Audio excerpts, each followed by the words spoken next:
Dear Eva, April 14th. Almost a month since you wrote to me, and you have possibly forgotten your state of mind. I doubt it, though. You seem the same as always, and being you, hate every minute of it. Don't.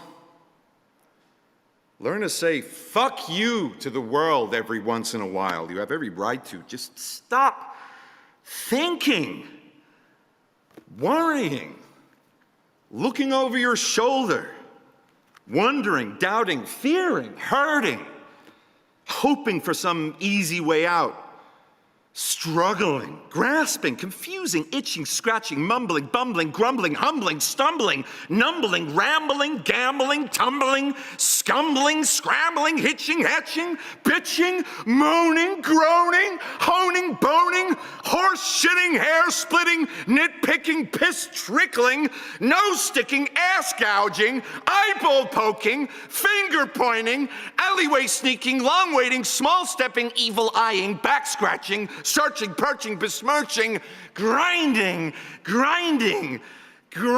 away at yourself. Stop it and just do.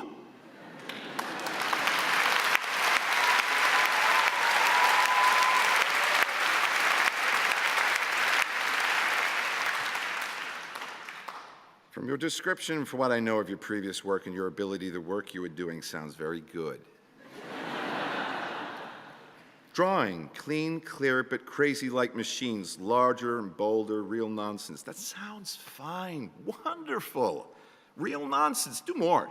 More nonsensical, more crazy, more machines, more breasts, penises, cunts, whatever. Make them abound with nonsense. Try and tickle something inside you, your weird humor. You belong in the most secret part of you. Don't worry about cool. Make your own uncool. Make your own world. If you fear, make it work for you. Draw and paint your fear and anxiety. And stop worrying about big, deep things such as to decide on a purpose and way of life, a consistent approach to even some impossible end or even an unimagined end.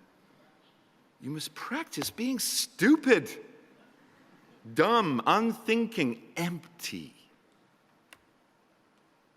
Then you will be able to do.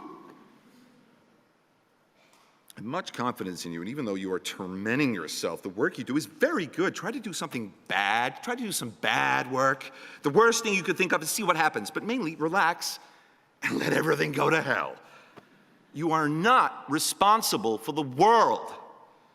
You're only responsible for your work, so just do it. And don't think that your work has to conform to any preconceived idea, form, or flavor. It can be anything you want it to be. But if life would be easier for you if you stopped working, then stop. Don't punish yourself. However, I think that this is so deeply ingrained in you that it would be better for you to do.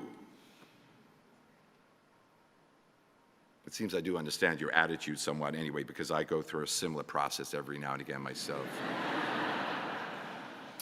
I have an agonizing reappraisal of my work and change everything as much as possible and hate everything I've done and try to do something entirely different and better. And maybe that kind of process is necessary to me, pushing me on. And well, the feeling that I could do better than that shit I just did. Maybe you need your agony to accomplish what you do, and maybe it goads you on to do better, but it's very painful, I know. It would be better if you had the confidence just to do the stuff and not even think about it. Can't you leave the world and art alone? And also, quit fondling your ego. I know that you or anyone can only work so much, and the rest of the time you are left with your thoughts. But when you work, or before you work, you have to empty your mind and concentrate on what you are doing. After you do something, it is done, and that's that.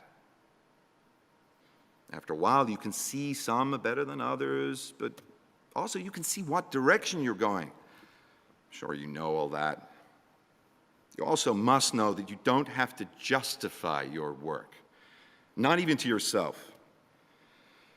Well, you know I admire your work greatly and can't understand why you are so bothered by it, but you can see the next ones and I can't.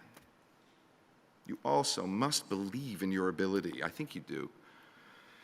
So try the most outrageous things you can. Shock yourself. You have at your power the ability to do anything. I'd like to see your work, and we'll have to be content to wait until August. I've seen photos of some of Tom's new things at Lucy's. They're very impressive, especially the ones with more rigorous form, the simpler ones. I guess he'll send some more later on. Let me know how the shows are going and that kind of stuff. My work has changed since you left, and it's much better.